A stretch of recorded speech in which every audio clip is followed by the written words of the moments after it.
मध्य प्रदेश की सबसे बड़ी प्रशासनिक सेवा भर्ती परीक्षा यानी एमपीपीएससी का पेपर अगर कोई 10वीं का छात्र बनाने लगे तो आपको कैसा लगेगा? ये सुनकर आप भी हैरान हो जाएंगे कि जिसका एग्जाम पास करने के लिए लोग सालों से तैयारी करते हैं, अब उसी का पेपर 10वीं का छात्र बना रहा है। दरअसल 10वीं के छात्र ने एमपीपीएससी 2024 का फर्जी पेपर लीक किया था, जिसे इंदौर पुलिस ने राजस्थान के झुंझुनू से गिरफ्तार किया है। आरोपी नाबालिग है। शुरुआती जांच में पता चला कि छात्र एमपीपीएससी के परीक्षार्थियों से रुपए कमाना चाहता था, इसलिए उसने यूट्यूब से पेपर बनाना सीखकर उसे बेचने लगा। संयुक्तागंज में 20 से 22 जून के बीच में एक जो एप्लीकेशन दी गई थी जिसमें एफआईआर रजिस्टर की गई थी।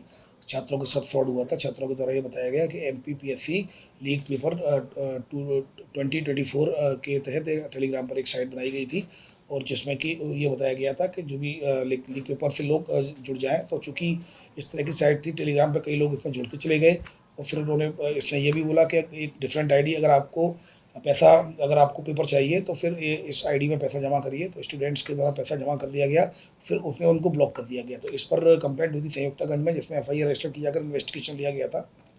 इसमें जब पता किया गया था, जो उसमें जो क्यूआर कोड था जो पेमेंट के लिए, उसमें पेमेंट गेटवे से जानकारी ली गई। जानकारी के आधार पर और मेल और इन सारी चीज़ों की जानकारी लेने पर जो आइडेंटिफिकेशन हुई झालावाड़ में एक नाबालिग स्टूडेंट जो 10वीं क्लास का छात्र है उसके रूप में हुई। तो उससे पूछताछ की गई तो उसके द्वारा एक्सेप्ट कर लिया गया कि उसी के द्वारा इस तरह का बनाया गया था। चूँकि उसका मोबाइल जब उससे पूछा गया मोबाइल, तो बताया गया कि मोबाइल उसका ऑलरेडी पहले इसने नीट का ही बनाया था, जिसमें कि सीबीआई के द्वारा वो जब्त कर लिया गया है। इसके द्वारा ये भी बताया गया था कि उस समय ईडीबी आई थी, तो अभी पूछताछ में उसके द्वारा एक्सेप्ट भी कर लिया गया है।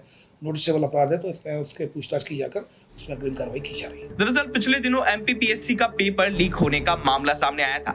इसके बाद आयोग की ओर से इंदौर में अज्ञात लोगों के खिलाफ मामला दर्ज कराया गया था। आरोपी ने फर्जी पेपर बेचने के लिए सोशल मीडिया प्लेटफॉर्म का सहारा लिया। आरोपी ने टेलीग्राम चैनल पर एमपीपीएससी लीक पेपर 2024 के नाम से ग्रुप बना लिया था।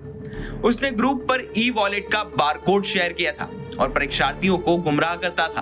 पुलिस ने आरोपी को तलाशने के लिए साइबर सेल की मदद ली। वहां उन्होंने आरोपी के टेलीग्राम और ई वॉलेट की जानकारी निकाली, जिसके बाद पुलिस मोबाइल नंबर के जरिए आरोपी के घर पहुंच गई और उसे वहां से गिरफ्तार कर लिया। आपको बता दें कि इस छात्र पर नीट के पेपर लीक मामले में भी दिल्ली सीबीआई ने पूछताछ की है। फिलहाल पुलिस अभी इस पूरे मामले की जांच में जुटी हुई है। इंदौर से धर्मेंद्र कुमार शर्मा की रिपोर्ट, एमपी तक।